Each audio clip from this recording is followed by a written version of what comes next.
Mapagpalang araw po, nandito naman po tayo sa Barangay 105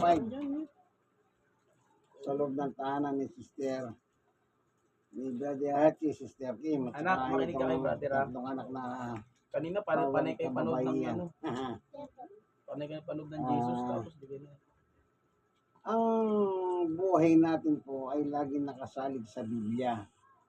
Kung ano po sinasabi ng Biblia, kailangan nandun po yung ating buhay nakapaloob sa batas ng Biblia. Ano po, kasi ang Biblia po ay ang sukatan ng pananampalataya ng tao. Kaya ano man ang ating kalagayan, kailangan po natin yung salita ng Diyos, sapagkat ang salita ng Diyos hindi lang pagkain, pangkaluluwa, at the same time, ito rin po ang sangkap ng buhay natin.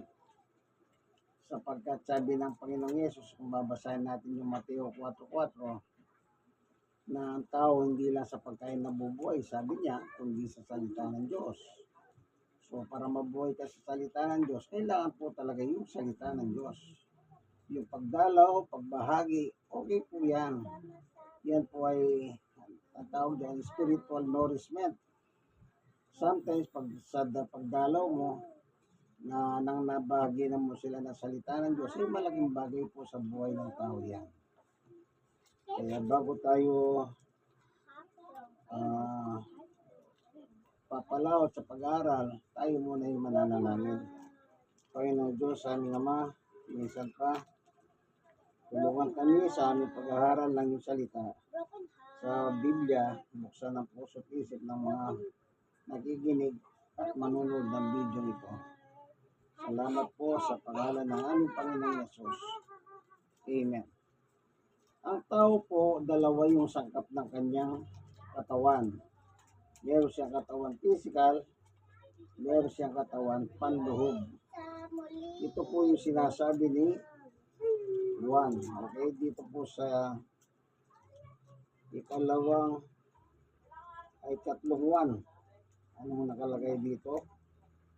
Sa 1:1, mula sa matanda kay Gayo na pinakamamahal kong kaibigan. 2, mahal kong Gayo, dinadalangin kong ikaw, sana'y nasa mabuting kalagayan at malusog ang pangangatawan tulad ng alam kong mabuting kalagayan ng iyong buhay espiritual. Yan. Ito po yung isa sa patunay na talagang ang buhay ng tao ay dalawa. Meron siyang physical, meron siyang spiritual. At yan po yung sinasabi ni Juan sa kanyang dalangin. Anong sabi niya? Mga kung Gayo, dinadalangin ko. Meron siyang dinadalangin yung kaibigan niya si Gayo na sana ano daw ang sabi? Malusog ang pangangatawan tulad ng alam kong mabuting kalagayan ng iyong buhay espiritual. Kailangan lagi po magkasama yan. Hindi po pwede lang ang buhay ng tao habang siya nabubuhay, malakas yung spiritual niya, mahina yung laman. Or malakas ang laman, mahina ang spiritual. Ang balance ang tawag doon. Kailangan po pareho. Kaya kung paano tayo kumakain araw-araw, sabi ni Jesus, kailangan nabubuhay din po tayo sa salita ng Diyos araw-araw. Ganito ang sabi sa Mateo 4:4, hindi lamang sa tinapay nabubuhay ang tao, kundi sa bawat salitang namumutawi sa bibig ng Diyos. Tayo po ba nabubuhay tayo, kailangan yung salita ng Diyos ay nasa ating buhay. Hindi lang tayo nabubuhay sa pagkain o dati po kung kumain ng tao 3 beses lang isang araw. Yan ang nakalagay po. Umaga, tanghali, gabi. Pero ngayon, iba na po ang pagka-design ng pagkain ng tao. After ng pagkain, meron nakasunod ng merienda. Akala mo hindi kumain kasi nagmi-merienda pa eh. Tapos nagmerienda na, magmi-merienda ka pa. Kaya nangyayari po sa mga tao ngayon, dumadami po yung may sakit. Kasi nga po sa sobrang pagkain. Kain ng kain, later on na na-discover mo na lang, ay meron ka ng iba't ibang klaseng sakit. Paano yan? Pag pinalaboratory ka, doon po nila madidistinguish na bawat parte ng katawan mo, meron na pong karamdaman. Kaya kung minsan, pag nag-take ka ng gamot, hindi mo alam, may side effect yun. Yung side effect nun, yung mga ibang parte ng katawan mo, sila naman yung nagkakaproblema. Kaya wala na pong tigil ang pag-inom ng gamot. Kaya dapat tayong mga tao, dapat alagaan po natin ang katawan natin. Anong tawag dito? Yung tungkol sa pagkain na kailangan na marunong ka na meron silang tawag dun eh. Hindi ko lang masyadong maano pero nasa dulo ng dila ko ano. Yung tungkol sa pagkain, yung didisiplinahin mo yung sarili mo, kaibigan. Hindi yung basta nakakita ka ng pagkain, kain ka lang ng kain. Then nagkasakit ka, napakahirap ng pigilin mo yung nasanayan mo. Halimbawa, sanay kang kumakain sa ating gabi. Then nagkasakit ka. Ngayon, nasabi ng doktor, tanggalin mo yung pagkain mo sa ating gabi. Ang problema ngayon, dahil nasanay na yung katawan mo, pagdating ng ating gabi, hinahanap mo pa rin yung pagkain. Hindi ka makakatulog kung hindi ka kakain. Pero, pinagbabawal ng doktor sa iyo. Kaya kailangan tayo, habang tayo nabubuhay, marunong tayo magdisiplina sa katawan natin. Ala ko sinasabing masama ang pagkain. Pero, habang kumakain ka, hindi mo alam, yun ang nagbibigay sakit sa iyo, kaibigan. Bakit? Tingnan niyo po yung mga pagkain. Di ba? Pinakikita na nila ngayon sa YouTube yung mga pagkain kinakain natin. Hindi na maganda. Pero dahil nasasarapan tayo, kain lang tayo ng kain. Yan hanggang sa ano. Yan, may sakit na tayo. Kahit kailangan mag-ingat po tayo. Kasi itong katawan natin, ang sabi ni Pablo, dito sa unang Korinto, alam niyo po ba yung katawan ng tao? Meron akong ano sa iyo, yung Dr. Tam, kung inyo po nakita yun.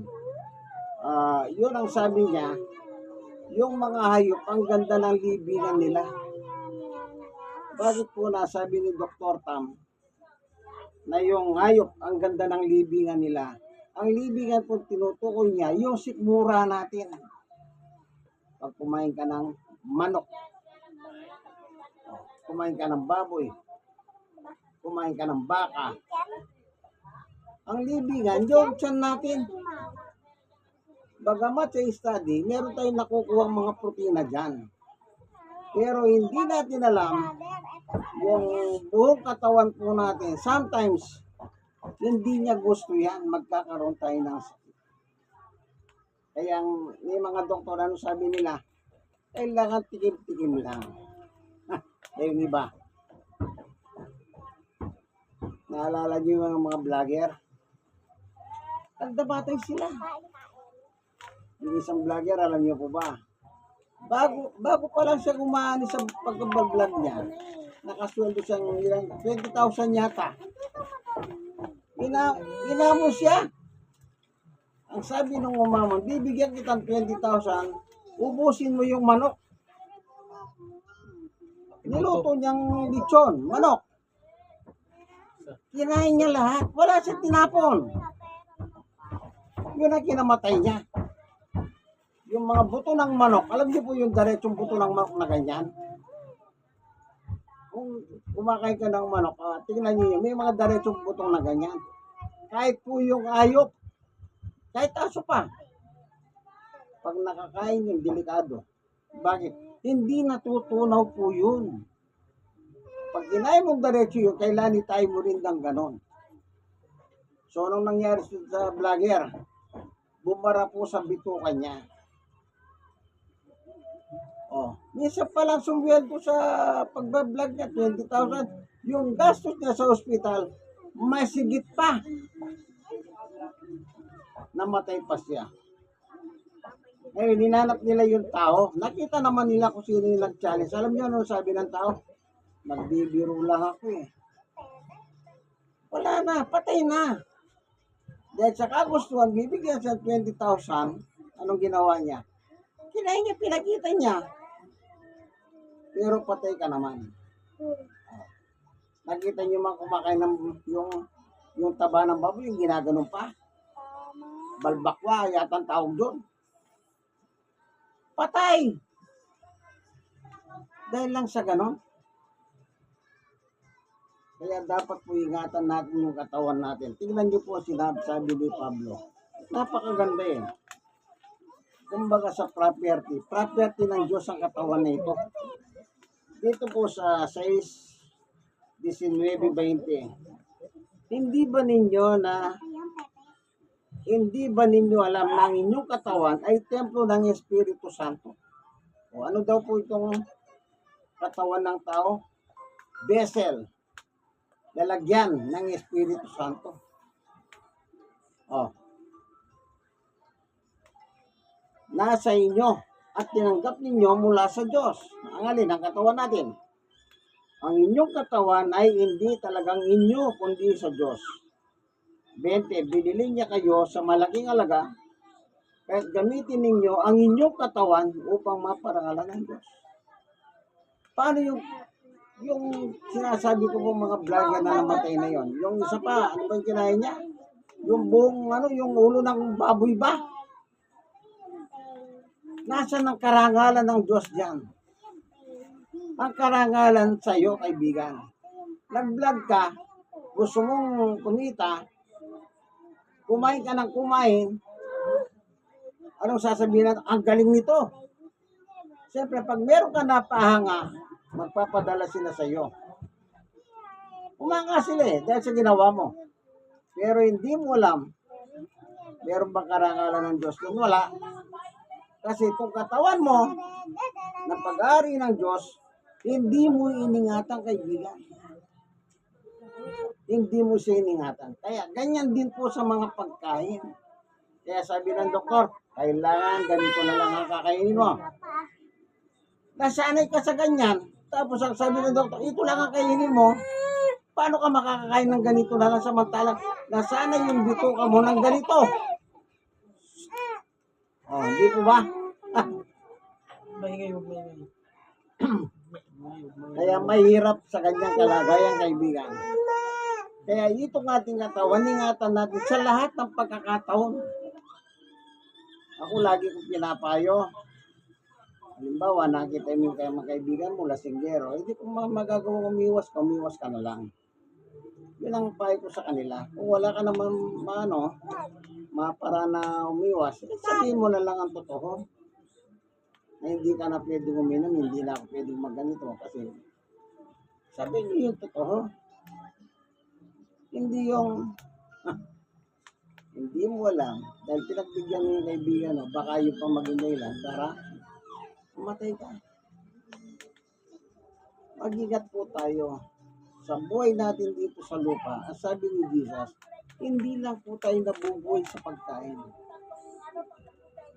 Oo, masarap ang lahat ng pagkain. At tanong, totoo nga ba? Yung iba, alam niyo ba yung ang tawag niya, yung matakaw sa mata? Kapag nagpunta sa handaan, yung isang plato, pupunuin na yan ng iba-iba ng putahe. Kahit walang balik, sabi niya. Pagkatapos, pag hindi niya nagustuhan, alis na lang siya, na yung pagkain nandun lang. Natitira. Hindi po ba sayang yan? Kaya yung katawan po natin, lalagyan po ng Espiritu Santo yan. Yung Espiritu ng Diyos, yun po ang naging pag-ugnayan sa Espiritu natin.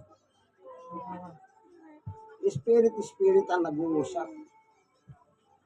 Meron tayong Spirit, at pag tayo mananampalataya, lalagyan tayo ng Spirit ng Diyos. Yun po nagkakaroon ng ugnayan para sa Diyos. Kaya yung katawan po natin, ingatan po natin. Ingatan natin hanggat po pwede. At lalo na kung alam niyo meron kayong history ng ganitong sakit, disiplinahin na po ninyo ang sarili ninyo. Ano? Disiplinahin na ninyo ang sarili ninyo. Ako po, wala din akong disiplina sa sarili ko. Bakit? Kasi wala naman ako sakit eh. Hindi ako high blood. Kahit anong kain ko, hindi ako high blood. Oh.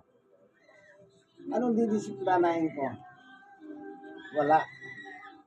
Di po ba? Even ang doktor po, nung magkaroon po ako ng stroke, 6 years and 6 months na po. Sabi ng doktor, huwag ka lang kumain ng mahalat. Kita nyo? Yun lang yung pinagbawal sa akin. Mahalat. Oh. Walang pinagbawal na pagkain sa akin ng doktor. Hindi niya pwede sabihin, ganito lang kainin mo. Hindi. Kaya ako naman po, ini-enjoy ko naman yung masarap na pagkain. Bakit? Wala nga akong dapat ilagan eh. Pero kung meron ka ng alam na ilagan, ilagan mo na. Halimbawa, merong istorya sa inyo, meron kayong mga high blood, didisiplinahin mo na sarili mo. Kaya yung nakalagay sa Bible, tama yon. Property tayo ng Diyos. Kung property tayo ng Diyos, kung tayo po meron tayong property, hindi po ba ginagawa natin, pinagaganda natin yung property natin? Diba, bumili ka ng subdivision, nagpatayo ka ng bahay. Anong gagawin mo sa bahay? Pangit o maganda? Natural pagagandahin mo. Ganun po dapat. Yung ating katawan, pagandahin natin. Ano po? Pagandahin natin sa salita ng Diyos. Hindi po sa material na bagay. Tignan nga natin, ano? Yung isang talata na binabanggit eh. Ito. Sa unang Korinto 3:16. Hindi ba ninyo alam na kayo'y templo ng Diyos na naninirahan sa inyo ang kanyang Espiritu Santo? Oh. Yun po yung umuugnay sa Diyos, yung Espiritu ng Diyos na natatahan sa atin. At saka yung Espiritu natin. Oh. 17. Parurusahan ng Diyos ang magwasak ng templo niya, sapagkat banal ang templo ng Diyos at kayo ang templo yan. Kaya ito palang katawan natin ito, pag hindi po natin iningatan, anong sabi? Wawasagin ka ng Diyos. Kailangan extra careful tayo, kaibigan, sa buhay natin. Alagaan po natin ang property ng Diyos. Ako po, sinabi ko man walang bawal sa akin, hindi ibig sabihin, inaabuso ko yung katawan ko. In reality, wala talagang binawal sa akin, kundi mahalat lang. Yun lang po. Oh. Kaya, masasabi ko yung mga kapwa ko stroke, kung minsan sabi nila, brother, dahan-dahan lang, baka ganito, ganyan. Bakit doktor ka? Baka ako sa kanya. Yung doktor nga tumitingin sa akin, wala sinabing bawal eh. Bagamat yung kanyang payo, maganda yun. Payo yun maganda eh. Pero, siyempre yung karanasan nila. Kasi sila may dapat silang ilagan. Eh di sana yung doktor nagsabi, oh, bawal ang ganyan. Hindi eh. Basta sabi ng doktor sa akin, huwag ka lang kumain ng mahalat. Especially yung polio. Wala tayong paninirang pinaliwanag sa akin, mahal talaga daw yung polio. Sabi ng doktor. Yan ang ilagan ni Jesus kanya. Yun lang. Kaya hanggang ngayon, 6 years and 6 months. Ito sa biyaya ng Diyos. Malakas pa, kaibigan. Yung nga lang, siyempre, nakaranas tayong stroke. Kung ano yung nararamdaman ng mga na-stroke na pasyente, ganun din tayo. Pero, hindi tayo kagaya ng nila. Halimbawa, yung ibang stroke, nakahiga na lang po. Yung iba ako kahit nawala, kuminsan po sa ospital, nangangaral ako eh. Sabi ko, pare-pareho lang tayong may sakit ako eh. Anong sabi nila sa akin? Mukhang wala ka naman sakit eh, sabi nila. Mukha lang, pero meron ka ako. Bakit? Yan po yung biyaya ng Diyos. Kapag aalagaan po natin ang katawan natin, na templo ng Diyos, aalagaan ka rin ng Diyos. Kaya lagi ko sinasabi sa Diyos, salamat po. Dahil lagi mong inaalagaan ang aming health condition. Bakit? Diyos ang nangangalaga sa atin. Kaya dapat natin siyang pasalamatan. Kaya itong ating mga katawan po, tandaan niyo po yan, ingatan natin kaibigan. Pero kung meron naman kayong history na makasakit, halimbawa ay blood ang lahi nyo, kailangan, bata ka pa lang, magano ka na. Disiplinahin mo na sarili mo. Hindi ko pa rin maisip yung gusto ko sabihin kanina, no? Yung, ano ba yung tungkol sa pagkain, yung silang tinatawag dun yung, basta hindi ko. Kaya sinasabi ko na disiplinahin na lang natin ang sarili natin. Ano po, tayo na magdisiplina para yung katawan po natin ay templo ng Diyos yan sa kanyang espiritu. Kaya pag winasak po natin ang katawan natin, magagalit ang Diyos sa ating kaibigan. Pag nagalit ang Diyos, sabi ko nga, di ba magalit yung kapitbahay ko, huwag lang magalit ang Diyos. Bakit? Ang Diyos, sabi niya, ilalagay ko katawan kaluluwa mo sa impyerno. Mateo 10:28-27. Anong gagawin mo ngayon? Gusto mo pa magalit ang Diyos sa iyo, kaibigan? Kaya yung iba po, yung walang disiplina, akala nila, yung nga sinasabi ko, kung ganito kinakain mo, sabihin ng doktor, ganito na lang, paano ka mabubuhay pag ganyan? Nasana yung bito ko mo ng ganyan. Hindi po ba? Kaya dapat po tayong matakot sa Diyos. Alam nyo,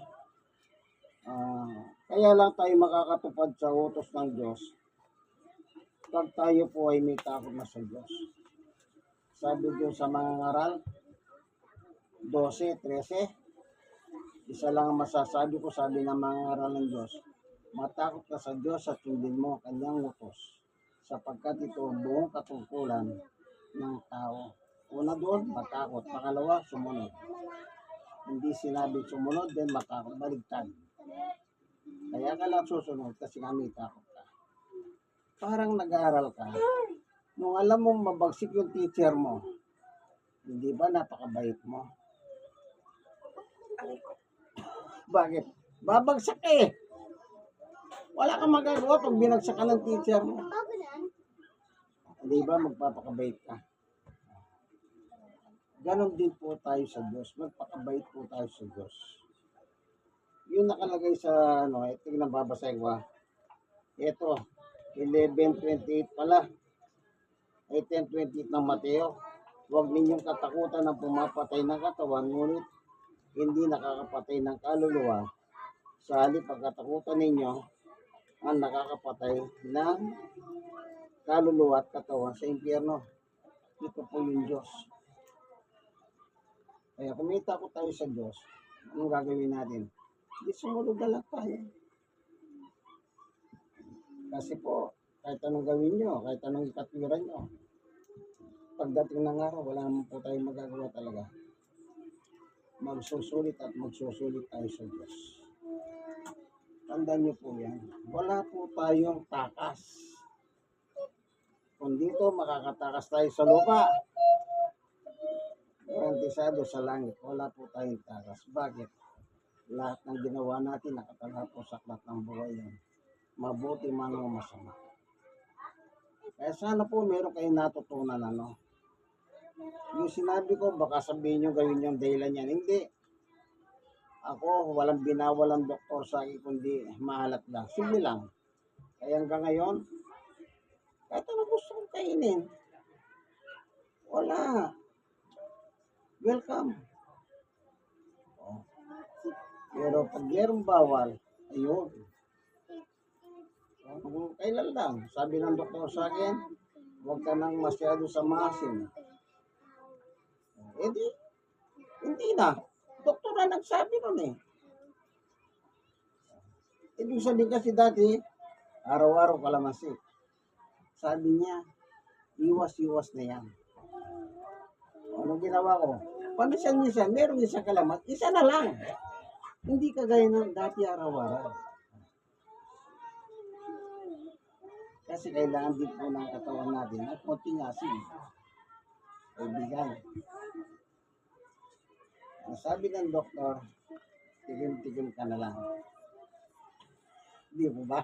Ganun lang naman po kung magpayong doktor. Kaya sundin po natin sila. Igit silang nakakalam kasi nagsipag-aral po sila.